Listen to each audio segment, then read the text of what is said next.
يا أيها الذين آمنوا أطيعوا الله وأطيعوا الرسول ولا تبطلوا أعمالكم.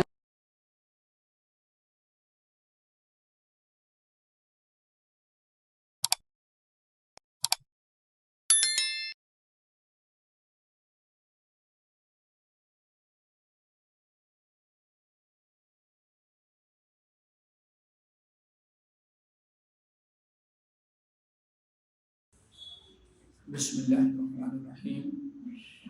إن الحمد لله نحمده ونستعينه ونستغفره ونعوذ بالله من شرور أنفسنا ومن سيئات أعمالنا.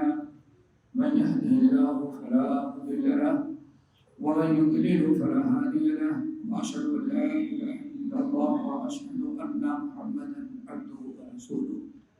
يا أيها الذين آمنوا اتقوا الله حق تقاته ولا تموتن إلا وأنتم مسلمون. يا أيها الناس اتقوا ربكم الذي خلقكم من نفس واحدة وخلق منها زوجها وبث منهما رجالا كثيرا ونساء واتقوا الله الذي تساءلون به والأرحام إن الله كان عليكم رقيبا. يا أيها الذين آمنوا اتقوا الله وقولوا قولا سديدا يصلح لكم أعمالكم ويغفر لكم ذنوبكم ومن يطع الله ورسوله فقد فاز فوزا عظيما. أما بعد فإن خير الحديث كتاب الله وخير الهدي هدي محمد صلى الله عليه وسلم وشر الأمور محدثاتها وكل محدثة بدعة وكل بدعة ضلالة وكل ضلالة في النار. فأعوذ بالله من الشيطان الرجيم. بسم الله الرحمن الرحيم. فأقم وجهك للدين حنيفا فطرة الله التي فطر الناس عليها لا تبديل لخلق الله ذلك الدين القيم ولكن أكثر الناس لا يعلمون. محترم حضرات، دینی بھائیوں، دوستوں، نوجوان ساتھیوں، دینی اور اسلامی ماؤں اور بہنوں، جس موضوع پر تھوڑی سی گفتگو کرنی ہے اسی میں سے سوال جواب کے لیے بھی کچھ وقت نکالنا ہے. وہ آپ حضرات نے سنا فتنہ ارتداد. واقعی یہ ارتداد بہت ہی بدترین جرم اور انسان کے لیے نہایت خطرناک عمل ہے جو انسان کو دنیا اور آخرت میں اللہ تعالیٰ کے عذاب کا مستحق بنا دیتی ہے. ارتداد اور اس کے اسباب. میرے بھائیوں، اللہ رب العالمین آپ دیکھتے ہیں تقریباً اگر پورے ہندوستان میں دنیا میں کوئی 10 آدمی مرتد ہوئے تو ذرا ان کے حالات کو دیکھیں کہ انہوں نے اپنے آپ کو مرتد ہونے سے پہلے دین سے کتنا جوڑ رکھا تھا. رب العالمین نے حکم دیا ہے وَاصْبِرْ نَفْسَكَ مَعَ الَّذِينَ يَدْعُونَ رَبَّهُمْ بِالْغَدَاةِ وَالْعَشِيِّ يُرِيدُونَ وَجْهَهُ وَلَا تَعْدُ عَيْنَاكَ عَنْهُمْ تريد زينة الحياة الدنيا ولا تطع من أغفلنا قلبه عن ذكرنا واتبع هواه وكان أمره فرطا. ایسے لوگ اگر کبھی ان کے پیر پھسل گئے تو دیکھنا ہے کہ ان کا بیک گراؤنڈ کیا تھا، ان کا اٹھنا بیٹھنا کس کے ساتھ تھا، ان کی دوستی کس کے ساتھ تھی، ان کا استاد کیسے تھا. ان حالات پر دیکھنا، ماں باپ نے کا کردار کیا تھا ان کے ساتھ. اس سلسلے میں نے سورہ روم کی ایک آیت تلاوت کی ہے. اگر اس کو سنجیدگی سے سمجھا جائے تو بہت ساری باتیں ہمارے سامنے کھل کر کے آ جاتی ہیں.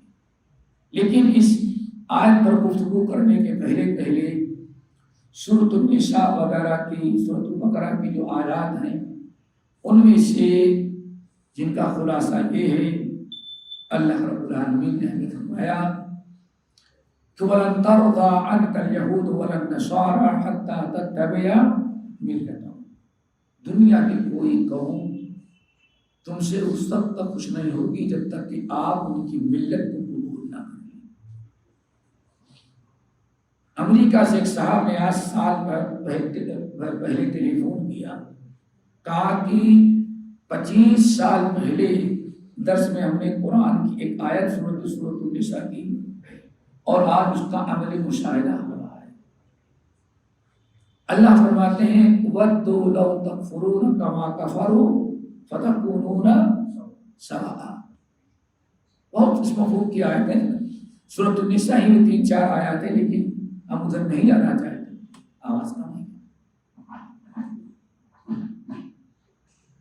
تو دیکھیے اللہ فرماتے ہیں وَدُّوا لَوْ تَكْفُرُونَ كَمَا كَفَرُوا، یہ یہود و نصارہ اور مشرکین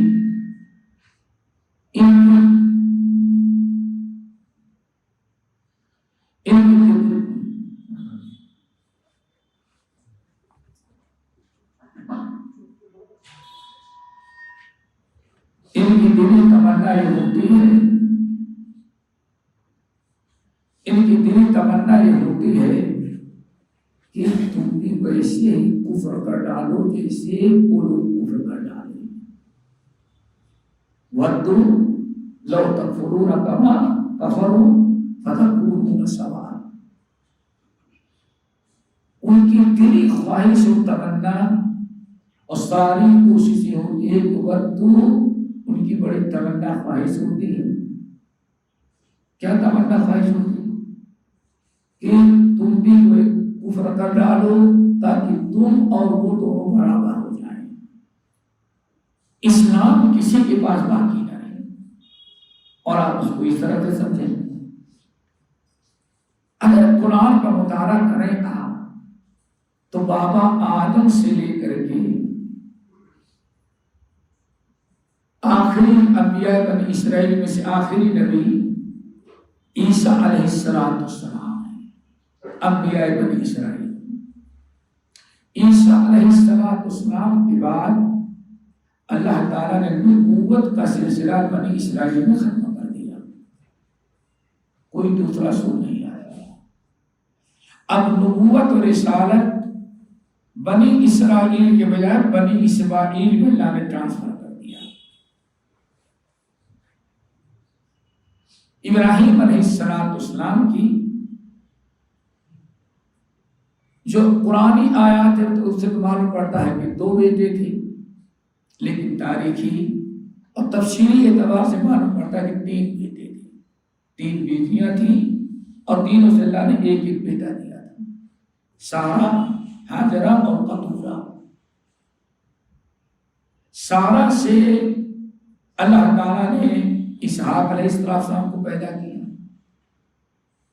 ہاجرہ سے اسماعیل علیہ السلام پیدا ہوئے، قطورہ سے کہا جاتا ہے مدین نامی بیٹا پیدا ہوا، اور تینوں کو 3 جگہ آباد کیا۔ اسحاق کو فلسطین میں، فلسطین سے سیدھے آپ آئے مکہ تو مکہ میں اللہ تعالیٰ کے حکم سے اسماعیل کو آباد کیا، اور اسی شاہراہ پر اسماعیل ان کی ماں ہاجرہ، سارا اور ان کے بیٹے اسحاق اور ان کی بیٹی ان کی ماں سارا، اسماعیل ان کی ماں ہاجرہ اور اسحاق ان کی ماں سارا فلسطین میں ہوئی، ہاجرہ مکے میں، اور بیچ میں قطورہ کو آباد کیا تھا جن کے بیٹے مدین تھے۔ تو اگر ابراہیم علیہ السلام فلسطین سے نکلے تو مدین یعنی قطورہ کی زیارت کرتے ہوئے کہاں پہنچ جاتے تھے؟ مکہ آ جاتے حضرت ہاجرہ کے پاس۔ 3 نسل مدین کی نسل میں سے تو کوئی بہت زیادہ نبی کا تذکرہ نہیں آتا، لیکن اسحاق علیہ السلام سے بے شمار انبیاء نے ان کے نسل میں پیدا کیا، ایک تو نہیں پر ہزاروں کی تعداد میں، اور وہی مشہور ہوئے۔ آخری نبی جو تھے اس میں حضرت عیسیٰ علیہ السلام، عیسیٰ علیہ السلام کے پہلے اس قوم کو بنی اسرائیل کہا جاتا تھا، بنی اسرائیل۔ حضرت یعقوب علیہ السلام جو حضرت اسحاق ابراہیم کے پوتے تھے اور اسحاق کے بیٹے تھے، ان کو کہا جاتا تھا بنی اسرائیل۔ ان کا نام تھا عبداللہ اصل میں، اور اسی عبد اصل میں نام تھا اسرائیل۔ اسرا کے معنی عبد، ایل کے معنی اللہ عبرانی زبان میں، تو وہی ترجمہ ہو گیا تو عبداللہ اسرائیل۔ حضرت اسرائیل سے کی نسل جو چلی اس کو کہا جاتا بنی اسرائیل، چلے آ رہے ہو اسرائیل۔ آپ ذرا دیکھیں پورے بنی اسرائیل میں اسلام ہی کی دعوت دی جا رہی تھی، اس لیے آدم سے لے کر کے حضرت عیسیٰ علیہ السلام تک جتنے انبیاء پیدا ہوئے کہ سب کے سب اسلام لے کر کے آئے، اسلام کی دعوت دیا۔ سب سے پہلا دین اس زمین پر جو آیا وہ اسلام تھا، اور سب سے پہلا مسلم تو اس زمین پر آیا حضرت آدم اور حضرت سارہ ہے۔ اس طرح سے اسلام کا سلسلہ چلتا ہے۔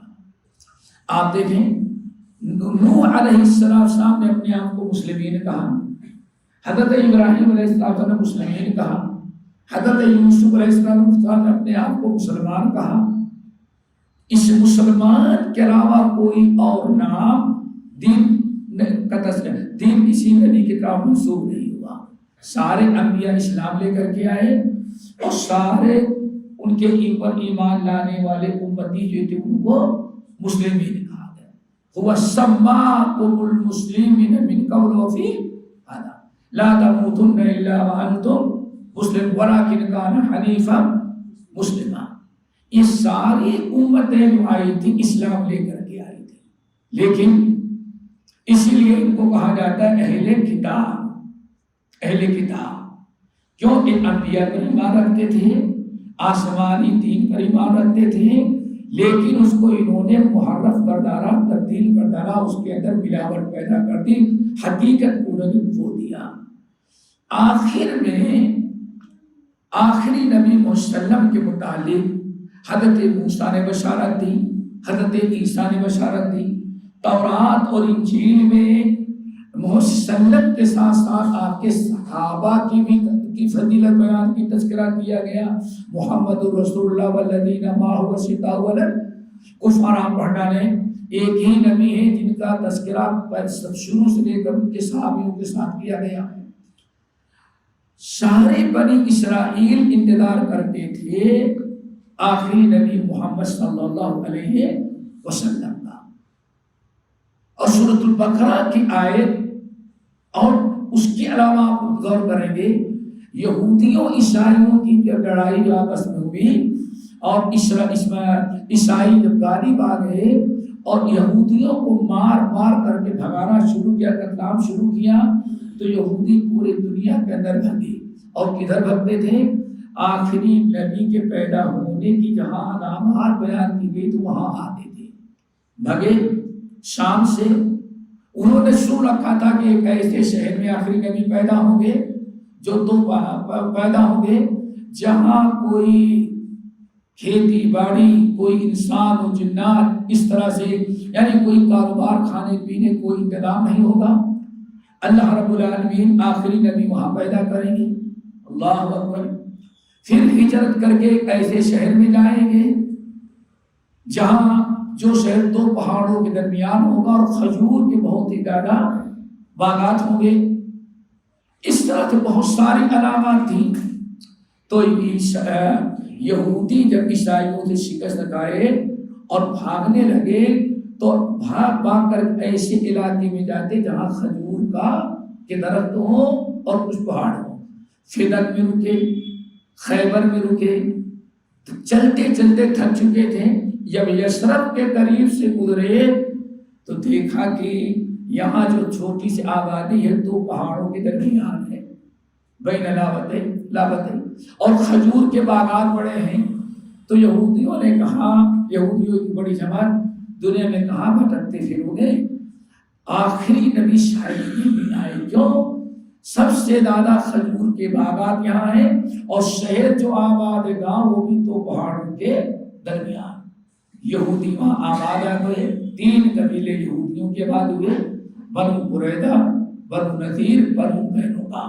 بنو قینقاع بالکل مدینے کی جو اصل آبادی تھی اس کے قریب آباد ہوئے. بنو قریظہ اور بنو نذیر بنجر زمینوں میں، جنگلوں کے باغوں میں، پہاڑوں میں آباد ہوئے اور اپنی کھیتی باڑی کر لی. انتظار تھا کہ آخری نبی آئے. جب کبھی مدینے کے مشرکوں اور یہودیوں کی لڑائی ہوتی اور وہاں کے مشرکین ڈنڈے مارتے، بھاگتے ہوئے کہتے اچھا انتظار کرو، آخری نبی ایک پیدا ہوگا جس پر ہم ایمان لائیں گے تو اس سے مل کے لڑیں گے تو تم سے پورا بدلہ چکا دیں گے. سورۃ بقرہ میں اس کا تذکرہ ہے. یہودی اس طرح سے اس جذب و یقین کے ساتھ یہودی مدینے میں آباد تھے. لیکن جب اللہ تعالیٰ نے آخری نبی کو بھیجا اور مدینہ آئے تو وہ کہنے لگے صرف اس بنا پر کہ ہم اللہ تعالیٰ ان کے علماء جو تھے انہوں نے کہا ہے تو وہی نبی جیسے قرآن پاک میں ہے یعرفونہ کما یعرفون ابناءہم. یہ اپنے نبی کو ایسے ہی پہچان. واقعی آخری نبی جس کا انتظار کر رہے تھے، جس کی پیشین گوئی تمام انبیاء نے دی، یہی ہے. کہتے اللہ تعالیٰ، اللہ فرماتے ایسے پہچانتے جیسے اپنی اولاد کے بارے میں شک نہیں کرتے تھے. لیکن ایمان کیوں نہیں لائے؟ حسدا من عندی. ان کو حسد پیدا ہوا کہ آخری نبی عربوں میں کیوں پیدا ہوا. کیوں؟ اسماعیل علیہ السلام سے جو نسل چلی تھی اس نسل اور اسی کو عرب کہا گیا. تو 2 قومیں ہو گئی، بنی اسرائیل اور بنی اسماعیل، یا کہ عرب اور اسرائیل. یہ اصل میں اس طرح ہے. حضرت اسماعیل علیہ السلام کی نسل کو عرب کہا گیا اور یعقوب علیہ السلام کی نسل جو اسرائیل کی نسل ان کو بنی اسرائیل کہا گیا. اس طرح سے اب جب آخری نبی سے محروم ہو گئے اور ساری بے دینی اختیار کی تورات ان پر نہیں، یہودیوں نے عمل کیا، انجیل پڑھنا تو عیسائیوں نے عمل کیا. دن بدن آج تک دیکھیں بے دینی بڑھتی جا رہی ہے. کیا عیسیٰ علیہ السلام کے ہاں شراب ہے؟ ابھی 2 سال پہلے میں یوں کہ گیا تھا تو میں ایک فوٹو لے کے آیا ہوں، دکھاتا ہوں. 100 سال پہلے آج مسلمان عورت اتنا پردہ نہیں کرتی جتنا انگریز عورت پہنا تھا. تعجب کریں گے، کانا برقع دیکھ کے نہیں سے بچاتا تھا کوئی انگریز عورت جا رہی. یہ یوکے لندن کی حالت ہے. یعنی ان کیا عیسیٰ علیہ السلام کی اصل شریعت تو پردہ تھا اور آج دنیا میں سب سے زیادہ بے ننگا پن جو آیا ہے کس کے اندر آیا ہے؟ کرسچنوں کے اندر آیا ہے. کیا عیسیٰ علیہ السلام نے شراب کی دعوت دی تھی؟ خنزیر کھانے کی دعوت دی تھی؟ موسیٰ علیہ السلام کی قوم کو ذرا دیکھیں. کیا آج جو یہودی کر رہے ہیں وہی تورات کا عمل ہے، وہی تورات کی تعلیمات ہے؟ یہ دونوں قومیں بے دین ہوتی گئی. اور یہاں سنن ترمذی کی حدیث، سنن ترمذی، ابن ماجہ، ابو داؤد کی مختصر، مسند احمد بن حنبل اور شعب الایمان بالبیہقی، آپ اس حدیث کو سمجھ لیں تاکہ موضوع سمجھانے میں آسانی ہو. نبی علیہ السلام نبی رضی اللہ تعالیٰ عنہ حدیث کے راوی ہیں اور آگے چل کے اس حدیث کے راوی 4 صحابہ ہو گئے. صحابی روایت کر رہے ہیں. ایک دن نبی علیہ السلام اپنے چند ساتھیوں کے ساتھ نکلے، مدینہ سے باہر جا رہے تھے. تو آپ نے کچھ فتنوں کا تذکرہ کیا ان فتنوں میں سے فتنہ یہ بھی رہا ہوگا، بہت سارے فتنوں کا تذکرہ کیا۔ سمجھتے ہیں سنن ترمذی کی حدیث، ثوبان رضی اللہ تعالیٰ عنہ کی حدیث، بڑی طویل حدیث ہے، جن میں ایک چیز اللہ نے کیا بیان فرمایا، ستلحق سيلحق قبائل امت ستعبد قبائل امتی الاوثان، لوگوں انہی کلمہ پڑھنے والے ہمارے امتیوں میں ایک زمانہ آئے گا جو بت کی پوجا کریں گے، وثن کی پوجا کریں گے۔ وستلحق قبائل امتی بالمشرکین، اللہ اکبر، اور میری امت کے بہت سارے قبیلے مشرکوں کے ساتھ ہو جائیں گے۔ آج سے 1450 سال تک نبی علیہ السلام نے پیشین گوئی کی، تو بڑے فتنوں کا تذکرہ کیا۔ صحابہ نے کہا متی ذاک یا رسول اللہ، یہ جو فتنے آپ بیان فرما رہے ہیں، یہ فتنے کب ہوں گے؟ متی ذاک یا رسول اللہ، یا رسول اللہ بتائیں یہ فتنے کب ہوں گے ایسے؟ نبی علیہ السلام نے فشخص بصرہ الی السماء، آپ نے اپنی نگاہ مبارک آسمان کی طرف اٹھائی۔ کیوں؟ اللہ نے تعالیٰ فتنوں کی پیشین گوئی تو کی، لیکن فتنے کب آئیں گے اس کی تعین نہیں کی، اس لیے اللہ رسول خاموش رہے، آسمان کی طرف نگاہ اٹھائے، پھر نگاہ نیچے کی، فرمایا ھذا اوان یختلس فیہ العلم، اللہ ھذا اوان یختلس فیہ العلم، یہ اس وقت ہوگا، اللہ کے سارے فتنے اس وقت ہوں گے، فتنوں میں دجال پیدا ہوں گے، ثلاثون دجالون کذابون، 30 دجال کذاب پیدا ہوں گے جو اپنے آپ کو نبی کہیں گے۔ میری امت کے بہت سارے قبیلے بتوں کی پوجا کرنے لگیں گے، بہت سارے لوگ مشرکوں سے جا کے مل جائیں گے، مسلمانوں کو چھوڑ کر ان کے ساتھ مل جائیں گے، بہت سارے فتنے۔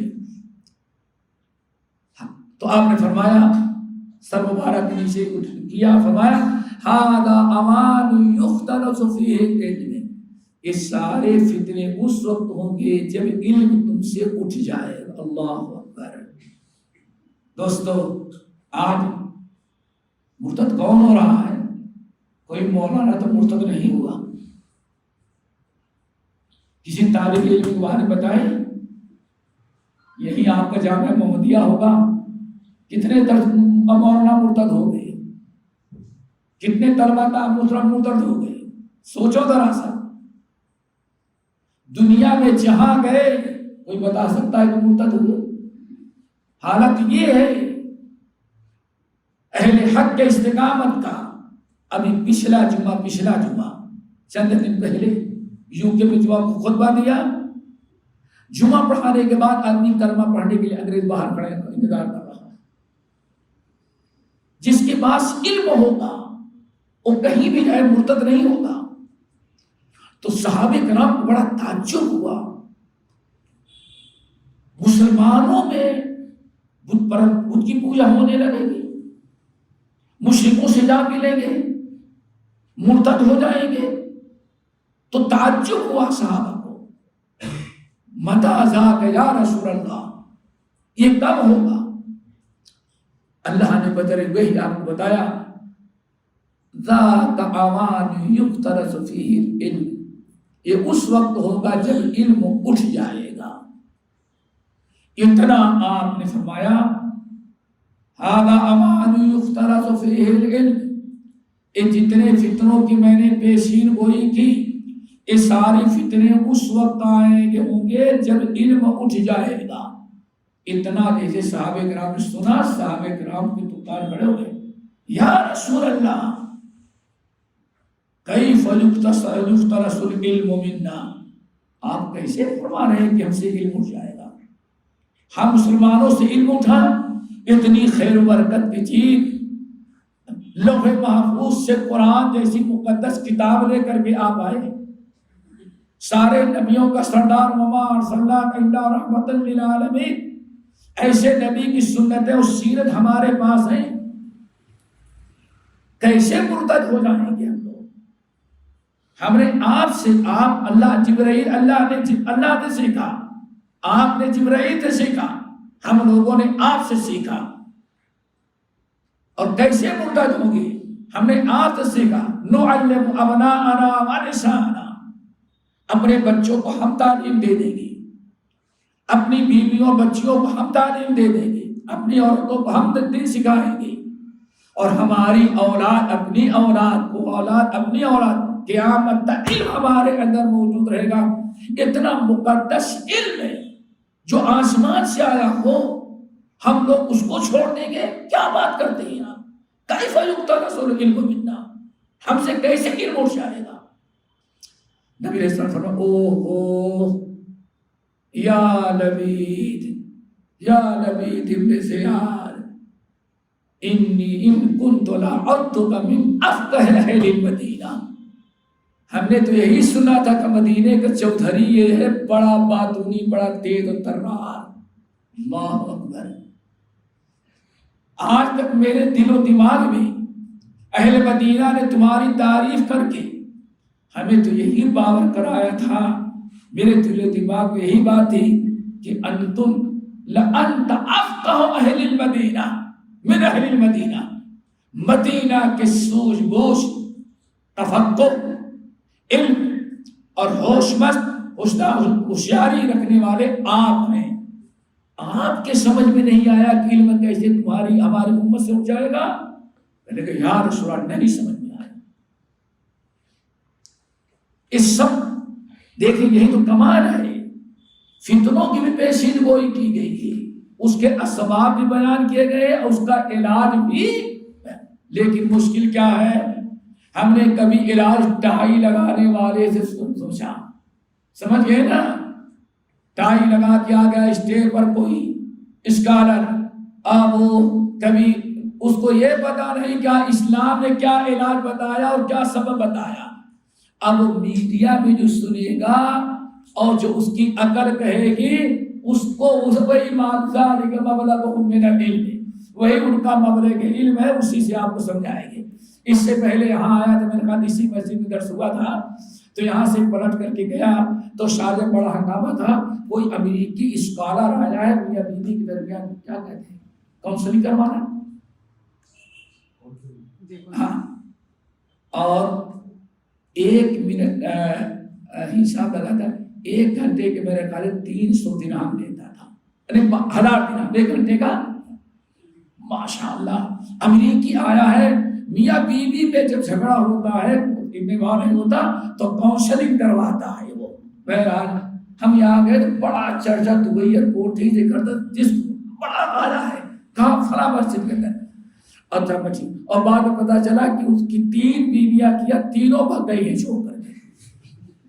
کم وقت جو اپنی بیوی کو نہیں کاؤنسلنگ کر سکا، وہ آیا مسلم عربوں میں کاؤنسلنگ کرانے کے لیے۔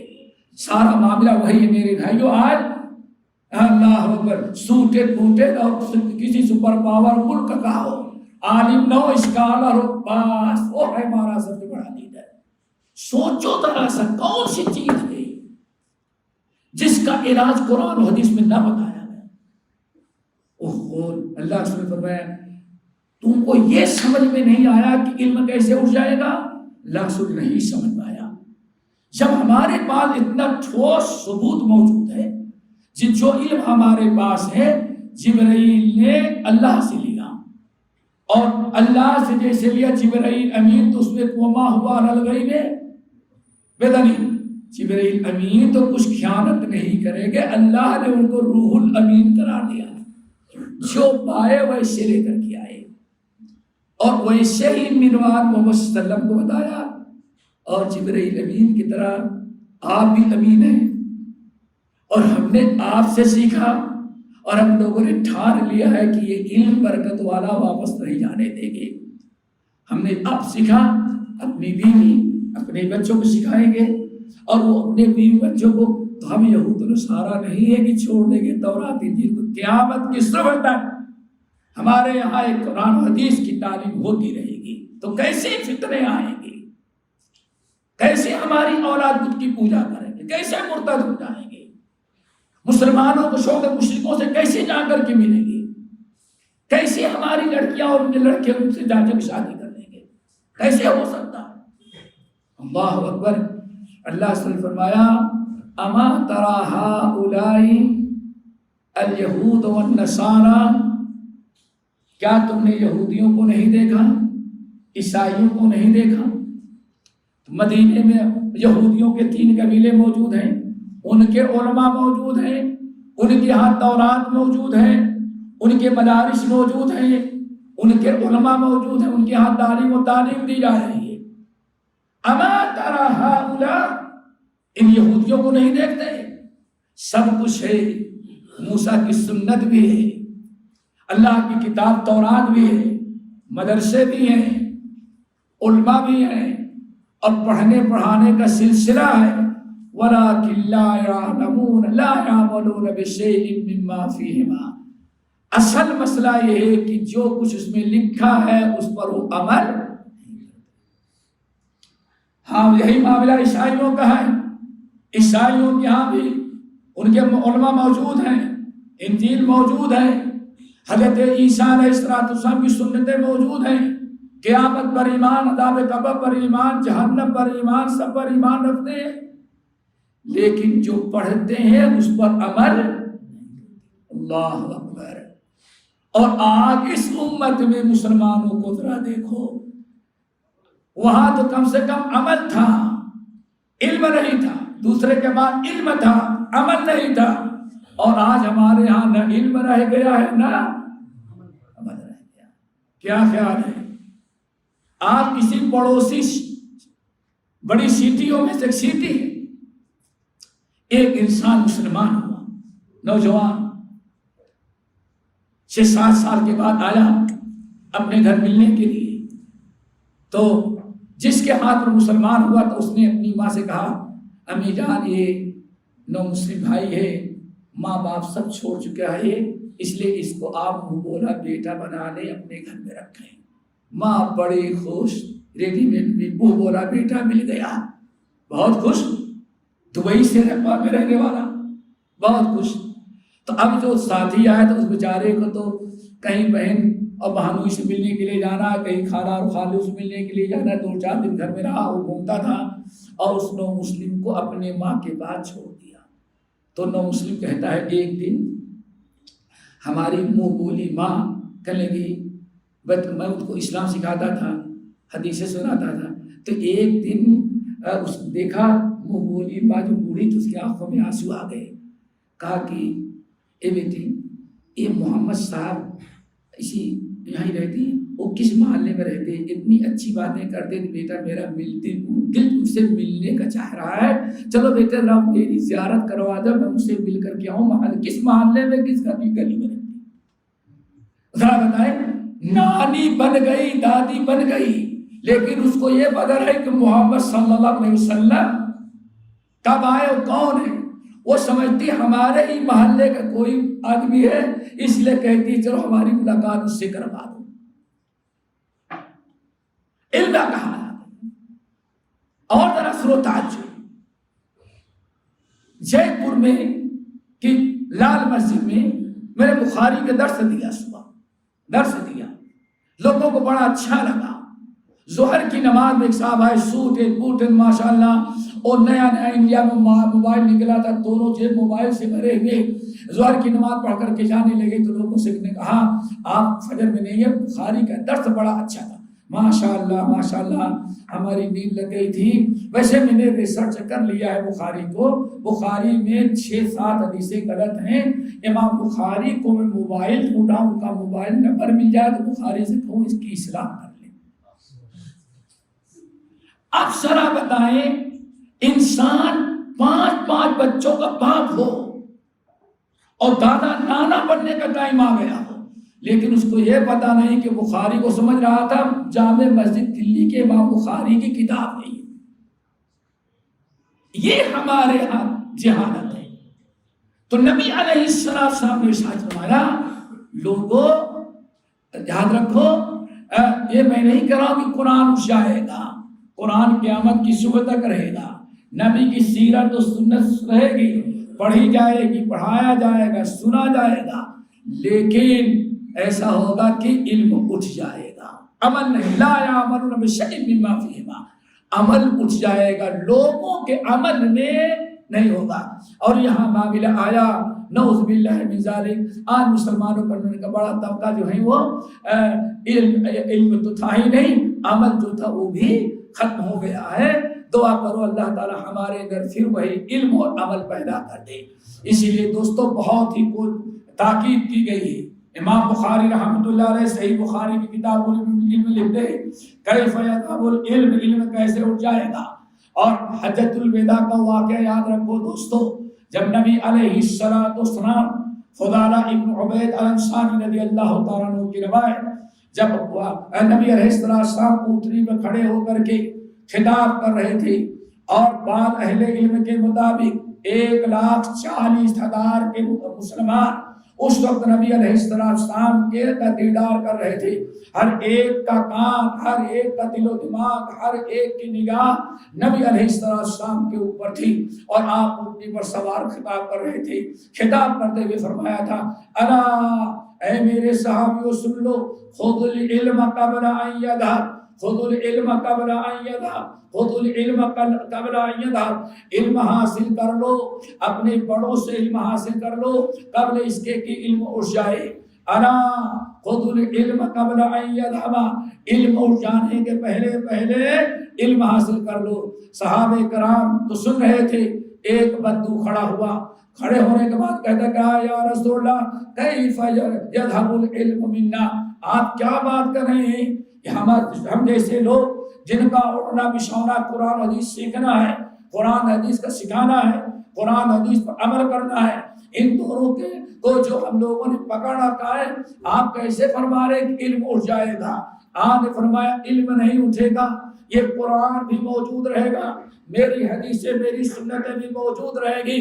الا سن لو، علم اٹھ جانے کا مطلب ہے الا ان ذهاب العلم ذهاب العلماء، الا ان ذهاب العلم ذهاب العلماء، الا ان ذهاب العلم ذهاب العلماء۔ یہ قرآن الماریوں میں رہے گا، تمہارے سینوں میں رہے گا، تمہارے صندوقوں میں رہے گا، اور تمہارے موبائل میں قرآن موجود ہے، حدیث صحیحہ ستہ بھی اس میں موجود ہوگی، مسند احمد بھی اس میں موجود ہوگی، معاجم طبرانی بھی اس میں موجود ہوگی، حدیث کی ہر کتاب اس چھوٹی سے مشین میں، قرآن پاک کی جتنی تفسیریں ذرا دیکھو سب کے سب موبائل میں موجود ہیں، کسی پڑھے عالم سے پوچھو سب نکال کر کے دکھا دے گا، سب موجود ہوگی۔ ولیکن ان ذهاب العلم ذهاب العلماء، لیکن علم نہیں حاصل کرو گے علماء اٹھ جائیں گے۔ الا ان ذهاب العلم ذهاب العلماء، علماء حق علماء ربانی اٹھ جائیں گے، اور جب علماء ربانی اٹھ گئے علم ختم ہو گیا، اب چھوٹے موٹے لوگ ہوں گے، نہ علم ہوگا نہ پڑھے لکھے ہوں گے، وہ ایسے لوگوں سے فتوے لے گے، ایسے لوگ ان کے ٹیچر ہوں گے، ایسے لوگ ان کے خطیب ہوں گے کہ وہ ان کے پاس علم ہے، نہ کہنے والے پر علم کے پاس علم ہے، نہ سننے والوں کے پاس علم ہے، نہ صحیح علم قرآن کتاب و سنت کا معلم کے پاس ہے اور نہ متعلم کے پاس ہے۔ اتخذ الناس رؤوسا جہالا، پھر کوئی انجینئر کو پکڑ لے گا، کوئی شامل آدمی کو پکڑ لے گا، کوئی حنیف شکیل کو پکڑ لے گا، کوئی اس بردر کو پکڑ لے گا، کوئی سسٹر کو پکڑ لے گا، کوئی میڈم مسٹر کو یہی سب ہو جائے گا میرے بھائی۔ کیوں؟ علم اپنے اولاد کو حاصل نہیں کرا رہے ہیں۔ سب سے بڑی غلطی ہے علم نہیں ہماری اولاد کی بات۔ جب علم نہیں ہوگا تو میرے بھائی ہم اگر ہمیں معلوم نہیں ہے کہ ہاں چار مینار یا شیوا جی نگر کون سا راستہ گیا ہے، ہمیں معلوم نہیں، ان سے پوچھیں، یہ اگر ایئرپورٹ کا راستہ بتا دیں تو قیامت تک جائیں گے، لیکن شیوا جی نگر نہیں پہنچ سکتے۔ کیوں؟ گائیڈنس غلط ہے، رہنمائی کرنے والا غلط ہے۔ آپ نے رہنمائی جس سے لی وہ خود مرتد ہے، وہ خود شیعہ ہے، وہ خود رافضی ہے، وہ خود مرتد ہو چکا ہے۔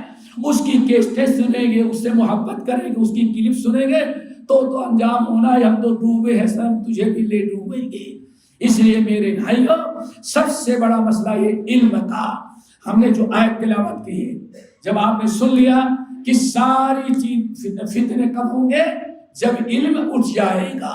اور علم کیسے اٹھے گا؟ ایک تو ہے علم اٹھ جائے، علم موجود رہے، عمل نہ رہے. اور دوسری شکل یہ ہے کہ علم عمل تو ہے لیکن علم نہ رہے. اب علم کے بغیر عمل کرے گا تو بدعات کے اور ضلالت و گمراہی کے دلدل میں پھنس جائے گا. اور تیسری شکل ہے علم اور عمل دونوں اٹھ جائے. اور آج مسلمانوں کا تقریباً 80% طبقہ نہیں ہو گیا ہے، نہ علم ہے اور نہ عمل ہے. اور علامہ اقبال کے قول کے مطابق وَدَمِعْتُمْ وَنُسَارَا تو تمدن میں عروج، یہ مسلمان ہے جسے دیکھ کر شرمائے یہود. جب یہ حالت ہو جائے گی، ہماری بچی کے پاس علم نہیں، ہمارے بیٹے کے پاس علم نہیں، ہماری بیوی کے پاس علم نہیں، ہم نے مدرسوں سے دور رکھا، علماء سے دور رکھا، مسجد سے دور رکھا. آج کتنے لوگ ہیں اگر ہمارے پاس بیٹھنے لگے، مسجد میں آنے لگے اور بچہ ذرا داڑھی رکھ لے تو ماں باپ کو کتنا بخار آ جاتا ہے. اب بچہ گیا کام سے کیوں؟ اب گیا مولوی کے پاس داڑھی رکھوائے گا، دیندار بنا دے گا تو نوکری کہاں ملی؟ ایک صاحب نے کہا کہ ہم نے آپ کی بیوی اور ایک اور 3 کے اوپر کیس کرنا ہے. لا حول ولا کیس کرے، میں نے کون سا جرم کیا؟ واللہ ایسے ہی. اور ہسپتال کا مالک ہے، 3 ہسپتال کا مالک ہے. یہی ساؤتھ انڈیا ہے، پڑوس کی آپ کے تھوڑی دور پر ہے. 3 ہسپتال کا مالک، لیکن ہم پر کیس کر رہا ہے. میں نے کہا کیا کیا؟ کہا میرے بیٹوں کو آپ نے داڑھی رکھوا دیا. صرف منی پال یونیورسٹی میں بچہ پڑھ رہا ہے، پڑھنے لگا، داڑھی رکھا. ہماری بیوی کو تمہاری بیوی نے بھی مار دیا اور تمہاری بیوی کی فلاں سہیلی اس نے برباد کر دیا. اب بیوی کو جب دیکھو قرآن پڑھنا یہ حرام ہے، یہ حرام ہے، یہ جائز ہے، یہ ناجائز، آج فتویٰ ہی دیتی رہتی ہے. صرف یہی رہ گیا. اللہ آپ نے بیٹے کو داڑھی رکھوا دیا. اللہ کیس کریں گے. کیوں؟ ہمارا بیٹا بڑا ڈاکٹر بنے گا اور آپریشن کرے گا. اگر داڑھی کا ایک بال گر گیا تب اس مریض کی جان گئی تو کون ہوگا ذمہ دار؟ آپ ہوگے. ہمارے بیٹے سے پہلے آپ ہوں گے، آپ کی بیوی ہوگی، آپ کی بیوی کی اللہ یہاں تک مصیبت آ چکی ہے. تو دوستو کہنے کا مطلب یہ ہے کہ ہمیں سب سے پہلے اسباب سمجھنا تھا. اللہ رب العالمین نے فرمایا فَأَقِمْ وَجْهَكَ لِلدِّينِ حَنِيفًا. ہے دوستو، فَأَقِمْ وَجْهَكَ لِلدِّينِ حَنِيفًا، اپنی ساری توجہ دین کے قائم کرنے پر رکھو. فَأَقِمْ وَجْهَكَ، اپنی ساری توجہ، اے ہمارے نبی فَأَقِمْ وَجْهَكَ لِلدِّينِ حَنِيفًا، آپ اپنی ساری توجہ اس دین حنیف پر. اذان کو فَأَقِمْ وَجْهَكَ لِلدِّينِ حَنِيفًا، آپ ساری توجہ کس کی طرف رکھیں؟ اس دین حنیف کی طرف. اب یہاں آپ لوگ سوچیں گے اے تو کیا کچھ کریں ہی نہیں، ڈیوٹی بھی نہیں کریں، نوکری بھی نہیں کریں، کالج بھی نہیں جائے، صرف دین پر توجہ کریں بیٹھ جائیں؟ نہیں، ہمیشہ پڑھ فَإِذَا فَرَغْتَ فَانْصَبْ. آگے کہاں منع کرا ہے ڈیوٹی نہ کرو بھائی؟ کہاں لا منع کرا ہے تجارت نہ کرو؟ اپنی دنیاوی ضروریات سے جب فارغ ہو جاؤ تو فضول ٹائم برباد نہ کرو. فَإِذَا فَرَغْتَ فَانْصَبْ وَإِلَىٰ رَبِّكَ فَارْغَب. جب دنیاوی اپنی حاجات و ضروریات، کاروبار ہے، لین دین ہے، اللہ کاروبار ہے، لین دین ہے، بزنس ہے، نوکری ہے، بیوی ہے، بچے ہیں، ان تمام ضروریات سے فارغ ہو، ہمارے نبی فارغ ہو جائے تو فَإِذَا فَرَغْتَ فَانْصَبْ، بس آپ دین کے لیے کھڑے ہو جائیں. کیا مطلب ہے؟ فضول ٹائم برباد نہ کریں. وَإِلَىٰ رَبِّكَ فَارْغَب، اور اپنا وقت اب اپنے رب کی عبادت و اطاعت میں. کہیں قرآن پاک نے نہ ہمیں بزنس سے منع کیا، نہ ہمیں نوکری سے منع کیا، یہ ہمارے فرائض میں سے ہے. مسئلہ ایک انہی اوقات میں سے ضروریات کو پوری کرتے ہوئے دین سیکھنے سکھانے کا بھی ہمارے پاس ٹائم ہونا چاہیے. یہ ہے دوست. فَإِذَا فَرَغْتَ فَانْصَبْ وَإِلَىٰ رَبِّكَ فَارْغَب. اور قرآن پاک کو ذرا دیکھیں, اس مفہوم کی اور آیات ہیں. تو مسئلہ یہ ہے دوستو کہ کچھ نہ کچھ ٹائم دنیاوی حاجات اور ضروریات سے اللہ فرماتے جب فارغ ہو جاؤ تو فاقم وجہک للدین حنیفا. اب آپ کی ساری توجہ اور کوشش ہونی چاہیے اس دین حنیف کے قائم کرنے اور اس کے باقی. اب آئیں فطرت اللہ الذی فطر الناس علیہا, اور اتنی کوشش کریں کہ اللہ نے آپ کو اور آپ کی اولاد کو جس فطرت پر پیدا کیا ہے وہ فطرت بدلنے نہ پائے. لا تبدیل لخلق اللہ ذالک الدین القیم. یہ ہے اصل میں دین قیم. شاید سمجھ میں نہ آیا ہو. اللہ نے فاقم وجہ کا, وجہ اس کو کہتے ہیں. ارے بھائی نیت کرتا ہوں 4 رکعت نماز فرض پیشاب وغیرہ قبلہ شریف کے پورا, پھر انی وجہت وجہیہ, اللہ نے ساری توجہ تیرے گھر کی طرف کر دی. اب میں دکان دیکھوں گا, موبائل بھی نہیں دیکھوں گا.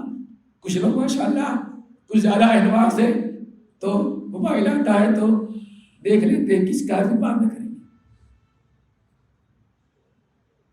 اللہ نے فرمایا سب کچھ ختم. فاقم وجہ کا, آپ ضروریات سے فارغ ہو گئے. انی وجہت وجہی للذی فطر السماوات والارض. اب میں نے اپنی ساری توجہ اللہ خالق کی طرف کر دی. یعنی اب کسی چیز کا خیال اور کسی چیز کی طرف توجہ اور کسی چیز کی فکر اور کوشش نہیں کریں گے, صرف ہم نماز پڑھیں گے. یہ ہے وجہ کا مطلب. فَأَقِمْ وَجْهَكَ لِلدِّينِ حَنِيفًا. اب آپ ضروریات سے فارغ ہوں. آپ ہیں, آپ کے گھر والے ہیں, بیوی ہیں, بچے ہیں, مائیں بہنیں, سب کچھ ہے. جب دنیاوی ضروریات سے فارغ ہو جائیں تو ٹی وی پر ٹائم اور صرف کریں. اور آج تو ماشاءاللہ سارا وقت کہاں جاتا ہے, وہ کیا کہہ رہے ہیں. اب تو ماشاءاللہ بازو میں باپ بھی بیٹھا تھا, نہیں خبر کہ ہمارے بازو میں کیا. شاید میں نے کہیں بتایا ہو, ایک مرتبہ احمد آباد سے UK جانا تھا قطر ایئرویز سے 14 گھنٹے لگے ہیں. 14 گھنٹے یعنی کچھ تھوڑا سا ٹرانسفر پر. واللہ میڈم مسٹر اور یہ ملا تین اکٹھا ہو گیا تھا, سمجھ گیا نا. میڈم مسٹر اور یہ ملا. واللہ اتنے لمبے سفر میں یا بیوی کو بات کرتے ہوئے میں نے نہیں دیکھا. واللہ دونوں کو بات کرتے ہوئے میں نے دیکھا ہی نہیں. کیوں؟ وہ اپنے گروپ میں موبائل میں اور وہ. اب ذرا سوچیں 14-15 گھنٹے انسان صرف اپنے دوستوں کے لیے اور مووی تیار کرنے میں کیا کر رہے ہوں, کیا کر رہا ہوں, کس پوزیشن میں ہوں, صرف یہی. اب میڈیا میں اپنی سیلفی کیا کرتے ہیں, سوشل میڈیا. اللہ کہ میں اب ذرا سوچو کتنا وقت انسان نے ضائع کیا. اسی کو اگر میں کہتا ہوں اگر چھوٹی موٹی کتاب علم حاصل کرنے کے لیے پڑھنا شروع کرتا شاید پوری کتاب ختم ہو جائے. کتنا وقت, تو گھر میں ذرا سوچو کتنا وقت ضائع. آج پلین کا سفر کرو, ٹرین کا سفر کرو, لائٹ گل ہو گئی ہے لیکن ہر ایک کے کمبل کے نیچے سے روشنی آ رہی. کیوں؟ اس میں وہ لگا ہوا ہے. اور ایسا بھی ہوا ادھر ایک ہے اور ادھر ایک شور بچے گا تب پھر کی بورڈ استعمال. اللہ اکبر, کتنا وقت ضائع ہوا ہے. نہ سونے کی دعا پڑھا, نہ ذکر اذکار کیے, نہ آیت الکرسی پڑھی, نہ تینوں کل پڑھا, نہ اللہم بسمک آموت وانا پڑھا, نہ ایسے موقع پر قبر کو یاد کیا, نہ حشر کا یاد کیا. صرف اس موبائل کے سے دنیا کا کھیل کود میں یہ لہو الحدیث ہے دوستو، لہو الحدیث ہے جس میں انسان مشغول ہو کر کے اپنا سارا وقت ضائع کر دیتا ہے۔ تو میرے بھائیوں کہنا چاہتا تھا کہ تھوڑا سا وقت نکالیں، اللہ جائز کاموں سے آپ کو منع نہیں کرتا، ضرورت پوری کرنا بھی ضروری ہے، بچوں کے ساتھ ہنسنا بولنا بھی ضروری ہے، دوست احباب سے ملنا بھی ضروری ہے، آفس کا کام کرنا بھی ضروری ہے، لیکن آفس کا کام کریں تب کبھی پتہ نہیں آفس کے نام پر بیوی کو کس دھوکے میں ڈال رکھا ہو تو بعد میں پتہ چلتا ہے۔ جس کے پاس کیس آتا ہے اس سے پوچھو کیا اثر ہوتا ہے، کون سی کمپنی کا کام کرے، بعد میں پتہ چلتا ہے۔ میرے بھائی تو ایسی نوبت نہ آئے۔ فَإِذَا فَرَغْتَ فَانْصَبْ، آپ کا فارغ ہو جائیں ضروریات سے تو فَانْصَبْ إِلَىٰ رَبِّكَ، اب اپنے رب کی طرف، دین سونے میں، عبادت میں، دین سیکھنے میں۔ اسی لیے غالباً دوستوں ذرا سوچیں کتنی فضیلت بیان کیا سنن ابن ماجہ کی روایت، نبی علیہ السلام ارشاد فرماتے ہیں من جاء، صبح شام انسان کو فرصت رہتی ہے، نبی علیہ السلام نے ارشاد فرمایا جو من غدا الی مسجد، جو انسان، یہ بڑی بات ہو جائے گی، آپ نے ارشاد فرمایا من جاء فی مسجد ھذا، جو میری اس مسجد میں آتا ہے اور آنے کا مقصد صرف کیا ہے، لم یاتہ الا لخیر یتعلمہ او یعلمہ، مسجد میں آتا ہے صرف اس لیے کہ دین سیکھے یا دین سکھائے۔ آپ ارشاد فرماتے ہیں یہ اس وقت کی بات ہے دوستوں جب دین سیکھنے کی سکھانے کے لیے دنیا میں کوئی مدرسہ نہیں تھا، سب کچھ نبی علیہ السلام کہاں پڑھاتے تھے، مسجد کے اندر۔ آپ نے فرمایا من جاء فی مسجد ھذا، جو میری اس مسجد میں آتا ہے، لم یاتہ، اور آنے کا مقصد صرف یہ لخیر یتعلمہ او یعلمہ، صرف اس لیے آتا ہے کہ دین سیکھے یا دین سکھائے۔ جو میری اس مسجد میں دین سیکھنے اور سکھانے کی غرض سے آتا ہے تاکہ دین سیکھے سکھائے، تو ایک حدیث میں یہ ہے فَهُوَ بِمَنزِلَةِ الْمُجَاهِدِ فِي سَبِيلِ اللَّهِ، اور اللہ تعالیٰ کے راستے میں جہاد کرنے کا ثواب پاتا ہے۔ اور اس سے بڑھ کر کے ایک روایت میں تو یہ ہے آنے فرمایا اس کو اللہ تعالیٰ ایک عمر مقبولہ کا جو ثواب دیتی۔ کیوں؟ انسان تھوڑا سا وقت نکالا، دین سیکھنے سکھانے کے مجلس میں چلا گیا، اگر وہاں شریک ہو گیا، بیٹھ گیا، دین سیکھ لیا اور پلٹ کر آیا اپنے بیوی بچوں کو سکھلایا، تو اس طرح سے علم سے جڑے رہیں تو اللہ کے رسول فرماتے ہیں اس نے گویا کہ ایک عمرے کا ثواب حاصل کر لیا۔ دعا کرو اللہ تعالیٰ ہم لوگوں کو توفیق نصیب فرمائے۔ ایک دوستوں بات چل رہی تھی فَأَقِمْ وَجْهَكَ لِلدِّينِ حَنِيفًا فِطْرَتَ اللَّهِ الَّتِي فَطَرَ النَّاسَ عَلَيْهَا، اللہ نے جس فطرت پر تمہیں پیدا کیا ہے نہ تمہاری فطرت بدلے اور تمہاری اولاد کی فطرت بدلے، لا تبدیل لخلق اللہ، خبردار فطرت نہیں بدلنے دینا۔ اور کس فطرت کا پیدا کیا ہے، کل مولود یولد علی فطرہ، ہر انسان کو اللہ تعالیٰ فطرت اسلام پر پیدا کرتا ہے۔ تو اللہ کیا فرما رہے ہیں، فطرت اللہ فاقم وجہک للدین حنیفا، اپنے آپ کو دین سے اتنا جوڑو۔ دین دو چیزوں کا نام ہے، دین دو چیزوں کا نام، علم و عمل۔ دین دو چیزوں کا نام ہے دوستو، علم اور عمل۔ کتاب و سنت کا علم، شریعت کا علم اور اس پر عمل کرنا، دونوں کے مجموعے کا نام کیا ہے، علم ہے، دین ہے۔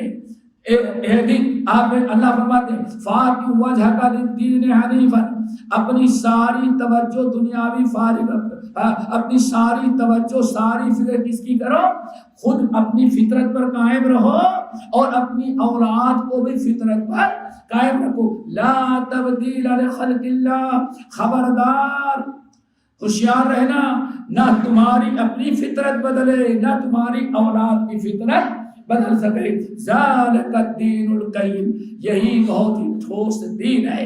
حضرت ابو ہریرہ رضی اللہ تعالیٰ عنہ کی روایت صحیح بخاری اور مسلم تھی، نبی علیہ السلام ارشاد میں اب ذرا دیکھو فاقم وجہک للدین حنیفا، آج کیا بچہ یا بچی بگڑ گئی، انہیں مدرسے اسکول کا ماحول اچھا نہیں تھا، بس سارا قصور کس کا ہو گیا، اسکول کا۔ نمبر دو، دوست اچھے نہیں تھے، اب سارا قصور بچا خدا کس کا ہو گیا؟ ماں باپ دودھ کے دھلے ہوئے، ماں باپ نے کوئی کوتاہی نہیں کی۔ میرے بھائیوں، یہ آپ دل کو بہلانے کے لیے گالی میں خیال اچھا یہ آپ سوچ لے رہے ہیں اور رشتے داروں کو کہہ دے رہے کیا بتائیں، ماحول غلط تھا، کالج غلط ہے، مدرسہ اسکول غلط ہے، اچھی تربیت نہیں ہے، بگڑے ہوئے لوگ تھے، ساتھی بڑی دوستیاں بڑی خراب تھی، سہیلیاں بڑی بری تھی، یہ کہہ کر کے ہم رشتے داروں کو جھانسا میں ڈال دے رہے ہیں۔ لیکن رب کا فرمان ذرا سنو، کل مولود یولد علی الفطرہ، اللہ سے فرماتے ہیں ہر بچے اور بچی کو اللہ نے فطرت اسلام پر پیدا کیا، فَأَبَوَاهُ يُحَوِّدَانِهِ، بس بچے کے ماں باپ کا قصور ہوتا ہے، بچے کو کبھی یہودی بنا دیتے ہیں، کبھی عیسائی بنا دیتے ہیں، کبھی مجوسی بنا دیتے ہیں۔ مرتد اور بے دین بنانے کی ذمہ داری اللہ نے کس پر ڈالی؟ پھر کیا خیال ہے؟ بچہ پہلے ماں باپ کے پاس رہا کہ کالج میں گیا؟ کہاں گیا؟ اسکول میں تو بعد میں گیا۔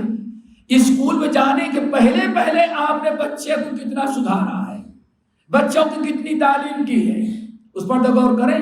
پھر بچہ 10 بجے گیا، 4 بجے واپس آ گیا، کتنے گھنٹے ہو گئے بیٹے؟ کتنے بجے اسکول کھلتا ہے؟ کتنے بجے تک؟ کتنے گھنٹے رہا؟ 24 گھنٹے میں 6 گھنٹے باہر، باقی کتنے بچے؟ 18 گھنٹے ماں باپ کے ساتھ رہا۔ بچے کی زیادہ زندگی کہاں گزر رہی ہے؟ اسکول میں تو نہیں گزر رہی ہے۔ تو اس لیے اسکول والوں سے، مدرسے والوں کی بڑی ذمہ داری اپنی ہوتی ہے۔ کل مولود یولد علی الفطرہ، ہر بچے کو اللہ نے فطرت اسلام پر پیدا کیا ہے۔ بگاڑ کہاں سے ہوتا ہے؟ فَأَبَوَاهُ، ماں باپ لاپرواہی کریں، غلط تعلیم دیں، غلط اسکول میں داخل کریں، غلط جگہوں پر بھیجیں، بچے پر کڑی نگاہ نہ رکھیں، تو ماں باپ اپنے بچے کو کبھی یہودی بنا دیتے ہیں، کبھی عیسائی بنا دیتے ہیں، کبھی مجوسی بنا دیتے ہیں، کبھی غلط راستے پر۔ دوستوں غور کرو، پھر اللہ نے ایک مثال دی بڑی پیاری۔ آپ میں دیکھو، ایک شرک کرنے والا اگر بکری پالتا ہے، بکری بچہ دیتی ہے تو بچے کے کان بالکل درست رہتے ہیں، لیکن اب چونکہ بکری کا بچہ ایک شرک و بدعت کرنے والے کو ہے تو بابا کے نام کا، کس دیوی کے نام کا کان میں سوراخ کس نے کیا؟ ماں باپ نے۔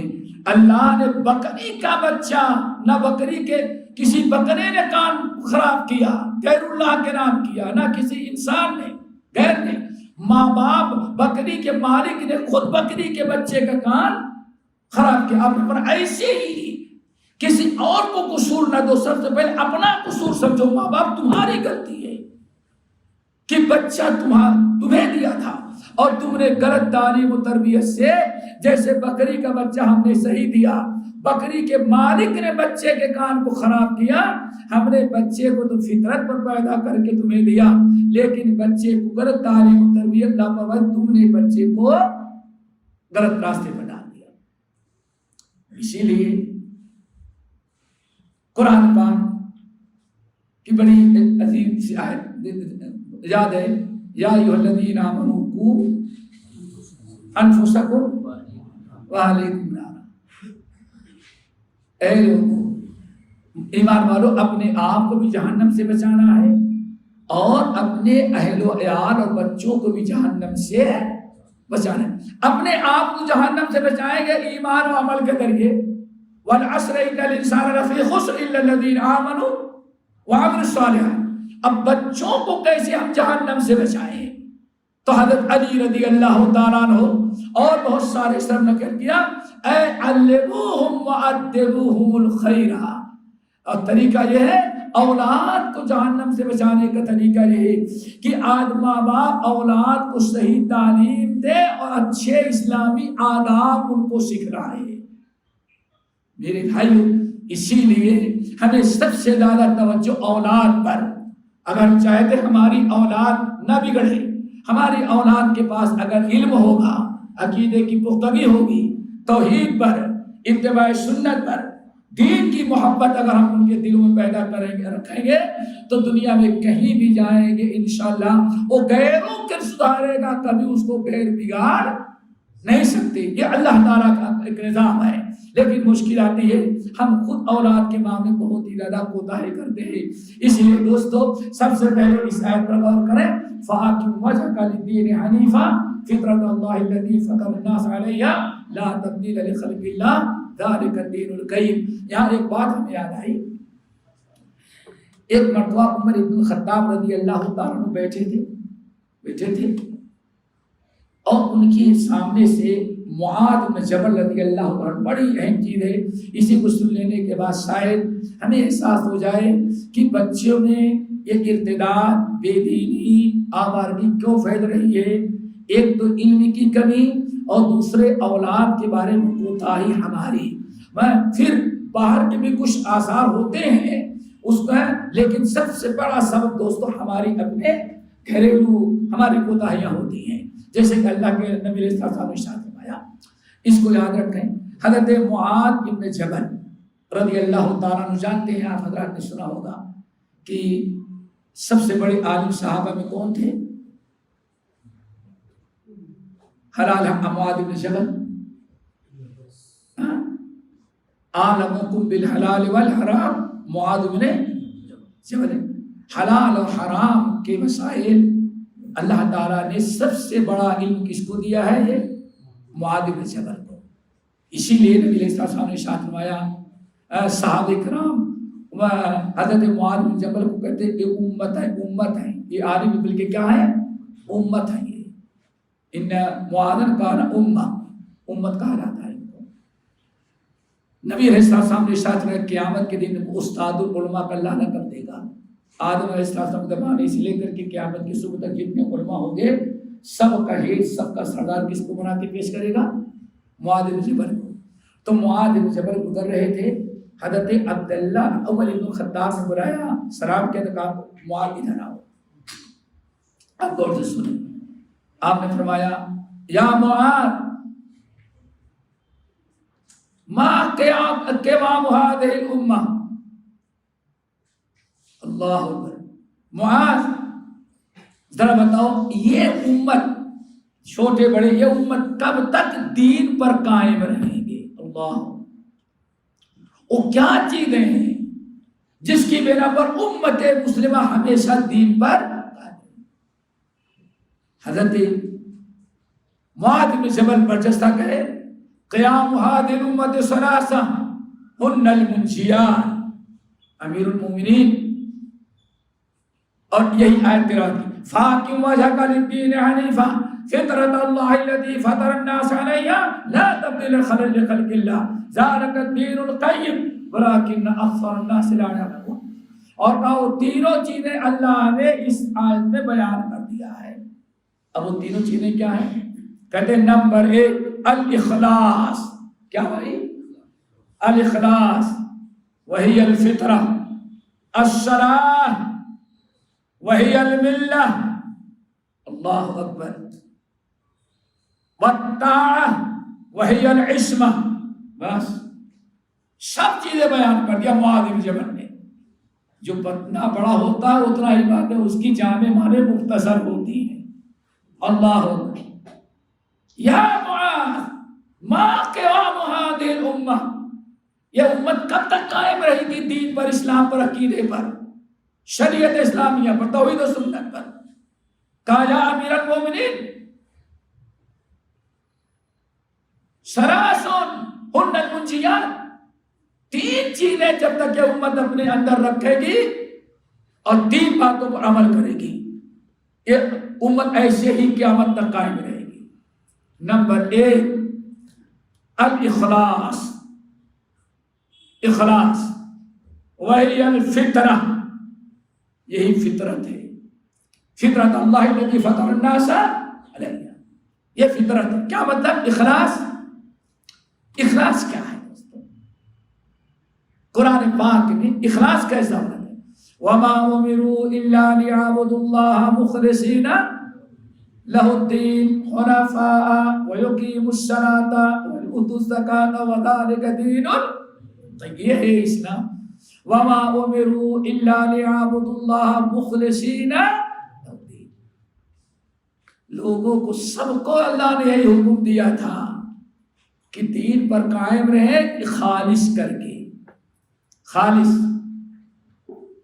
قرآن پاک میں ایک سورۃ النحل ہے. خالص کیسے ہونا چاہیے؟ اللہ نے ارشاد فرمایا ذرا دیکھو دودھ جو پیتے ہو کتنا ٹیسٹی ہے, کتنا مزیدار, لیکن لبنن خالصاً, دودھ جو ہے بالکل, اور کہاں سے آتا ہے؟ یخرج من بین دم و فرث سائغا للشاربین. پینے والا کتنا مزہ لے کے پیتا ہے, کتنا ٹیسٹی ہوتا ہے. اللہ نے فرمایا کمال یہ ہے ایک طرف دم, ایک طرف جس جانور کا دودھ آپ پیتے ہیں ایک طرف خون ہے اور ایک طرف اس کا کیا کہیں, اس کے سکا سے گوبر ہے. اللہ سوچ سکتے ہیں یہ خالص ایسا اخلاص ہونا. وما امروا الا ليعبدوا الله, یہ ہے ملت. کیا دوسری مثال سمجھو. اللہ نے ارشاد فرمایا دودھ کو کیسے خالص پیدا کر دے. من بین دم و فرث لبنا خالصا سائغا للشاربین. ایک طرف دودھ ہے اور دوسری طرف اس کا گوبر ہے. گوبر تو سمجھتے ہیں نا, گوبر, اور بیچ سے دودھ نکل رہا ہے, خالص دودھ نکل رہا ہے. دوستو خالص دودھ نکل رہا ہے. خالص دودھ ایسا نکلتا ہے کہ نہ کبھی گوبر کا کوئی حصہ نہ خون کا کوئی رنگ اور کلر. یہ ہے رنگ. لبنا خالصا سائغا للشاربین. نہ کہیں خون کی ملاوٹ ہوتی ہے نہ کہیں اس کے گوبر کی ملاوٹ ہوتی ہے. یہ ہے اخلاص اور خالص. وما امروا الا ليعبدوا الله خالص مخلصا, اور سورہ میں خالصا کر دیں. اب کیا مطلب ہے؟ اس عقیدے توحید پر لا الہ الا اللہ محمد رسول اللہ. دین دو چیزوں کا نام, علم اور عمل. اور دوسرے لفظوں میں کہا جاتا ہے دین کے دو ارکان. شاہ اسماعیل شہید رحمۃ اللہ علیہ تقویۃ الایمان میں ابھی مطالعہ کا موقع ملا بریڈ فورڈ میں. پچھلے ہفتے 4 دن کا وہ دورہ تھا. کہیں اگر یوٹیوب مل جائے Bradford UK Bradford مسجد محمدی تو شاید ڈال دیا میں. تو میں نے سوچا اللہ تعالیٰ کتنا تو کسی نے کام لیتا تو کتنا علم دیتا ہے. کہتے سب سے بڑا عمل شاہ اسماعیل شہید رحمۃ اللہ لکھتے ہیں سب سے بڑا عمل ایمان ہے. اور ایمان 2 چیزوں کا نام ہے. سبحان اللہ. دیکھیں ان کا دماغ پر ہے. ایمان 2 چیزوں کا نام ہے. ایک ہے توحید اور دوسرے اتباع سنت. توحید اور اتباع سنت یہ دونوں چیزیں مل کے کیا ہوتے ہیں؟ ایمان اور دین. تو انسان کے اندر اخلاص ہو, یعنی دونوں چیزیں خالص.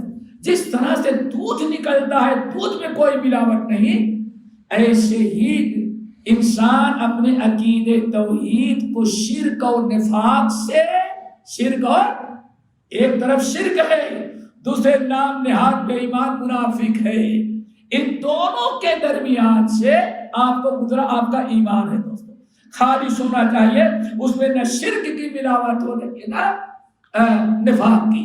اور ایک دوسرا حصہ ہے اتباع رسول محمد رسول اللہ. اتباع بھی خالص ہو, نہ اس میں ریاکاری ہو, نہ تو بدعت کی آمیزش ہو, نہ باپ دادا کے رسم و رواج کی ملاوٹ. یہ ان چیزوں سے آپ کا دین خالص ہے تو اس کو کہا جاتا ہے کہ فطرہ.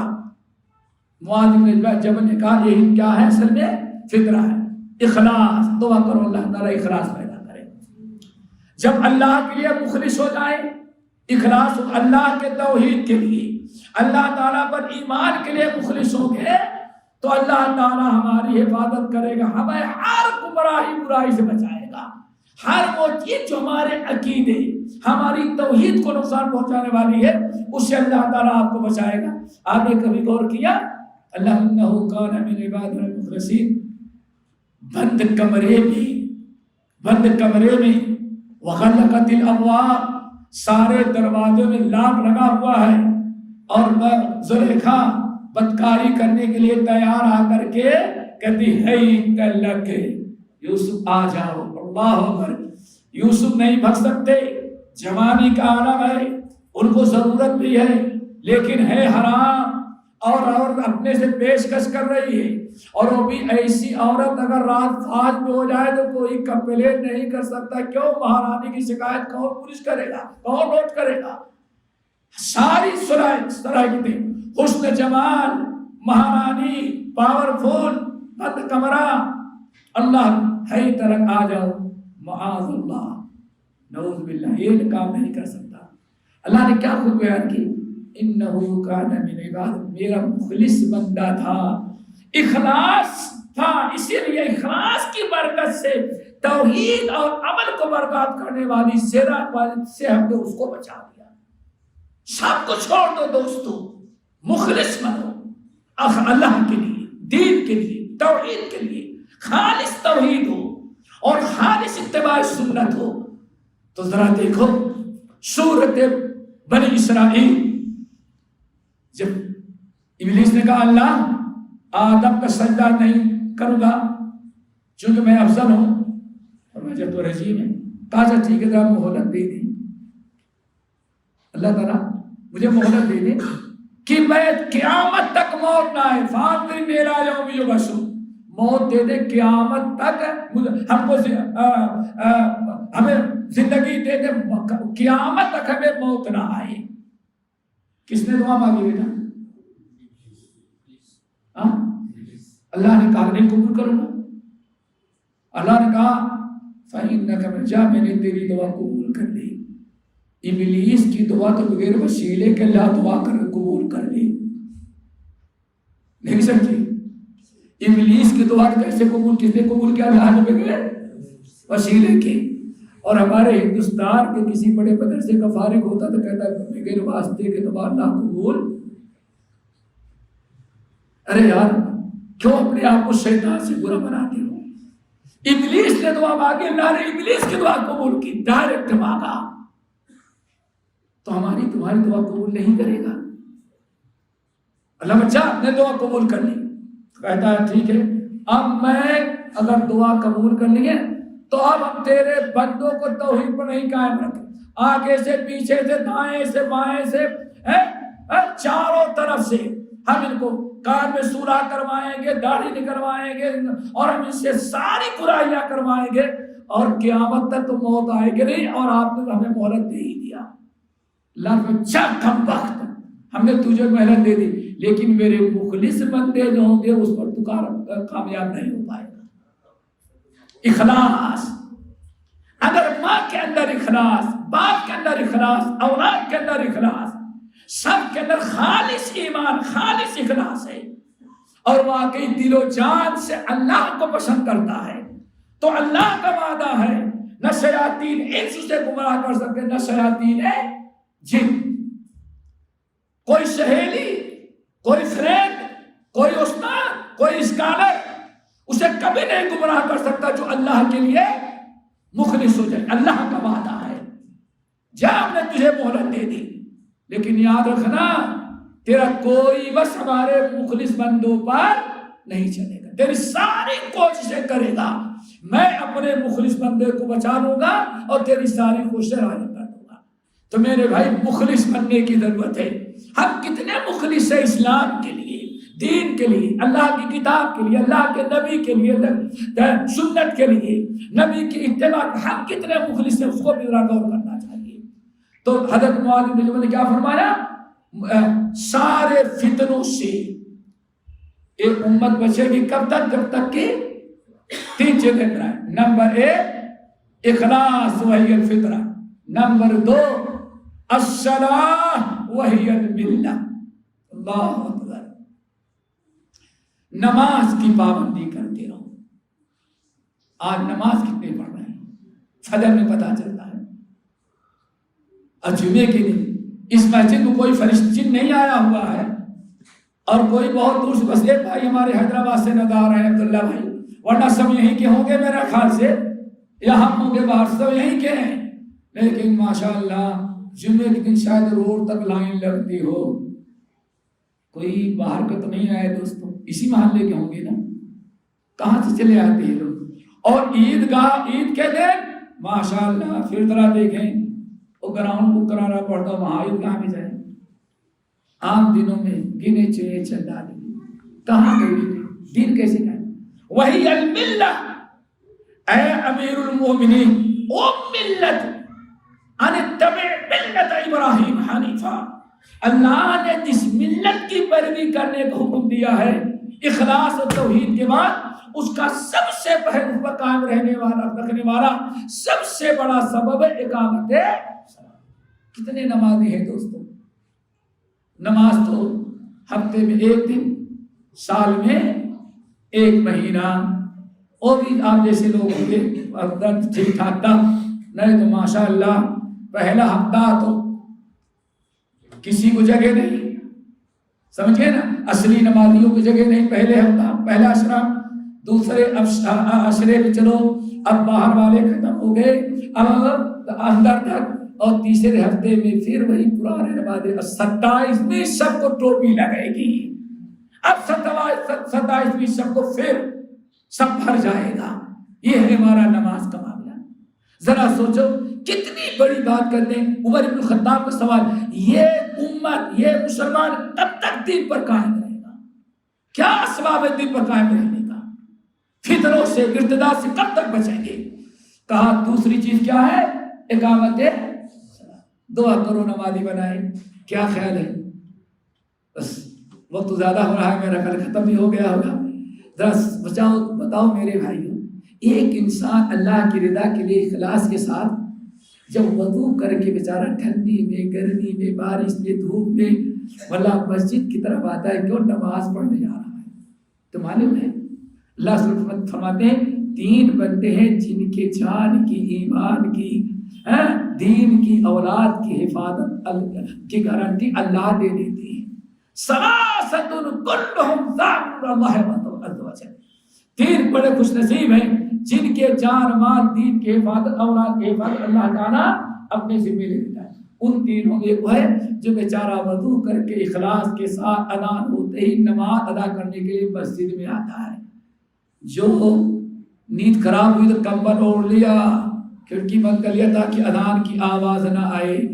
ذرا بتاؤ میرے بھائی، واللہ آپ کا کوئی دوست 2 مرتبہ ٹیلی فون کرے، 3 مرتبہ ٹیلی فون کرے، نہیں اٹھا دے تو ناراض ہو کے آپ کو ختم نہیں، اس رب سے کیسے خیر کی امید رکھتے ہیں جس رب کی طرف سے 5 مرتبہ الصلاۃ خیر من النوم، الصلاۃ خیر، حی علی الصلاۃ، حی علی الفلاح، حی علی الصلاۃ، حی علی الفلاح کہا جائے، اور مسلمان وہیں بیٹھا رہ جائے مسجد کے بعد میں، لیکن نماز پڑھنے کے لیے نہ آئے۔ ذرا سوچو کتنا بڑا جرم کر رہا ہے۔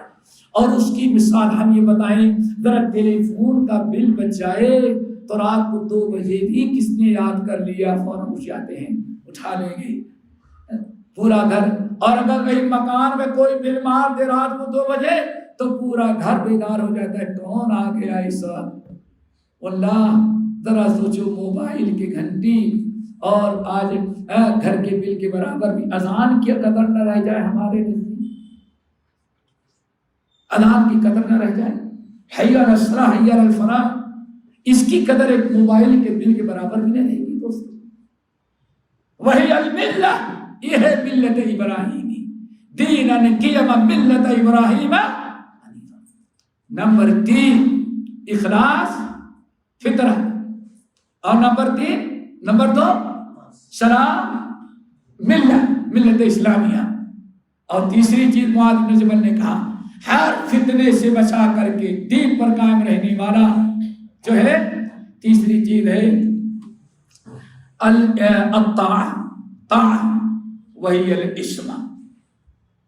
ملہ یوں کہ اخلاص، صلاح اور طاعت، اخلاص فطرہ ہے، صلاح ملہ ہے، اور طاعت عصمت۔ عصمت کس کو کہتے ہیں؟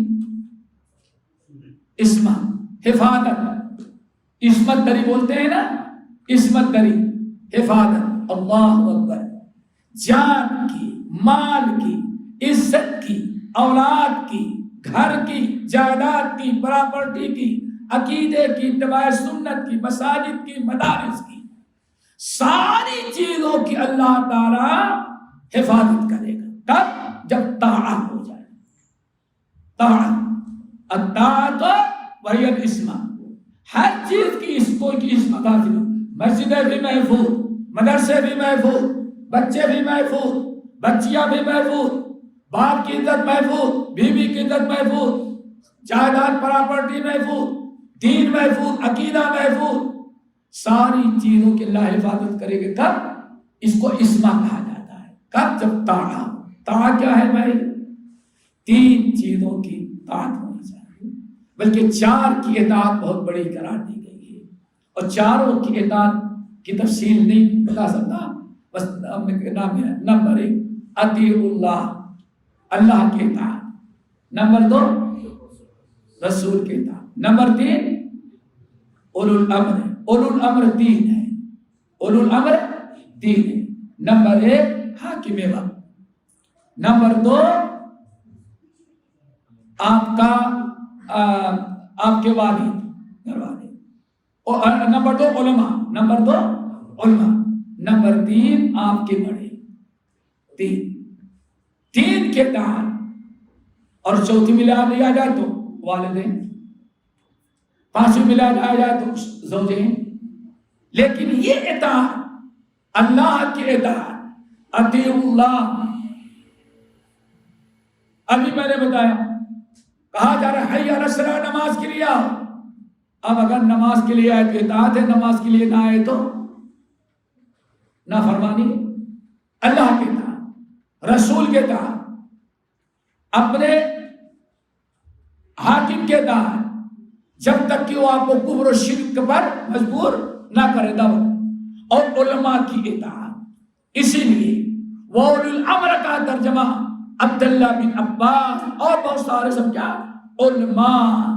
دوستو آج سب سے بڑی کمزوری علماء کی اطاعت پر ہے، خاص طور اس زمانے میں نہیں ہم سب نیٹ سے نکال لیتے ہیں، ان کا فتویٰ میرے اس سے ریسرچ کر لیتے ہیں۔ دوستو علماء کی اطاعت اللہ نے حکم دیا ہے، اور العلماء ورثۃ الانبیاء، انبیاء کے مشن پہ صحیح رہنمائی کرنے کی دعوت آپ کو کون دے گا؟ علماء حق۔ اسی لیے کہتے ہیں ہم علماء کی نہیں مانتے، علماء کی نہیں مانتے، اللہ کی نہیں مانتے، اللہ نے مانے کو۔ ہاں علماء کے غلط فتاوے، ان کے غلط قیاس، ان کی غلط رائے کا ماننا ہمارے لیے جائز نہیں، وہ تو کسی کی نہیں، حاکم کی بھی نہیں، کسی کی نہیں، لیکن عام طور پر علماء کی اطاعت، جن کا علم معروف ہو، تقویٰ سخت معروف ہو، ان کی اطاعت جب تک نہیں کریں گے تب تک یہ دین محفوظ رہیں گے۔ وہی عصمت اطاعت، اور ماں باپ کی اطاعت اولاد کے لیے ضروری ہے۔ اب ایسا نہیں کہ نہیں میں اب 18 سال کا ہو گیا، اب ماں باپ کی ذمہ داری ختم، کبھی نہیں یہ کہو۔ نبی علیہ السلام نے حضرت فاطمہ کی شادی کر دی، بڑا عبرتناک واقعہ، شادی کر دی، داماد بھی کون ہے؟ حضرت علی، کائنات کی سب سے بہترین فضیلت والی عورت، بیوی بیٹی فاطمہ، علی کا کیا پوچھنا۔ نبی علیہ السلام رات کو جاتے تھے جگانے کے لیے بخاری باپ کو، امام بخاری باپ قائم کرتے ہیں کہ شادی کر دینے کے بعد بھی باپ کی ذمہ داری ختم نہیں ہوتی، ابھی بھی اولاد کا خیال رکھنا پڑے گا، ان کی تعلیم اور تربیت کا۔ اور بہترین مثال دیتے ہیں، شادی ہو کر کے سسرال چلی گئی، جب ہی نبی علیہ السلام رات کو گئے، میری بیٹی تہجد کی نماز پڑھ رہی ہے، کہ نماز نہیں پڑھ رہی، تہجد کی نماز کے لیے نبی علیہ السلام گئے، جگایا، اتفاقہ دونوں کی نیند رہ گئی تھی، اور پھر تم لوگ نماز میں سوئے پڑے رہ گئے۔ حضرت علی کی زبان سے گیا، اللہ کے رسول پہ کیا کروں، اللہ ہی نے سنا دیا۔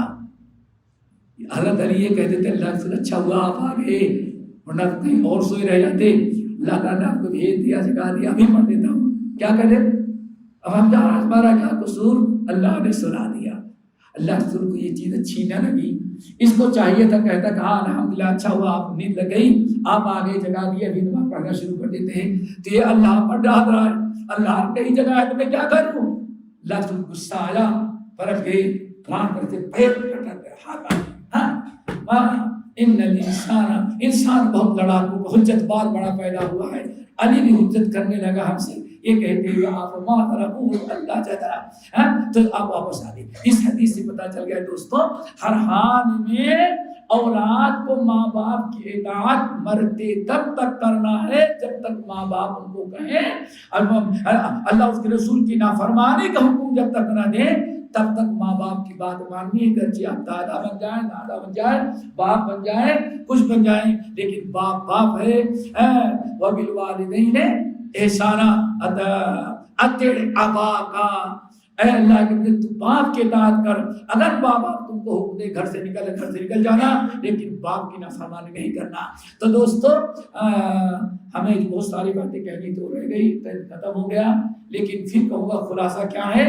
ایک دین سے جہالت لادو علمی اور اس پر عمل نہ کرنا، اور نماز جیسی چیزوں کی پابندی ہم نے چھوڑ دیا۔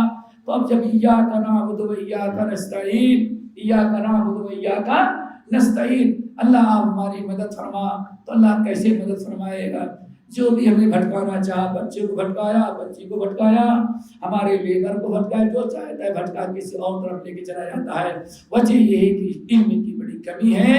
اللہ کے معاذ میں صبر کر تینوں کو یاد رکھیں، اور آج ہی سے انشاءاللہ سب سے بڑی توجہ فاق کی وجہ کا دین حنیفہ، دین پر کیسے قائم رہے اس کی فکر آپ کریں، خود بھی قائم کیسے رہیں، اولاد بھی کیسے قائم رہے اس کی فکر کرنی چاہیے۔ اور اس کی فکر یہ ہے مسجد سے جوڑنا، علماء سے جوڑنا، دین سے جوڑنا، دینی تعلیمات اور اسلام آداب سے دلانا۔ اللہ تعالیٰ ہم سب کو عمل کی توفیق نصیب فرمائے۔ اقول قولی ھذا واستغفر اللہ من کل ذنب واتوب الیہ۔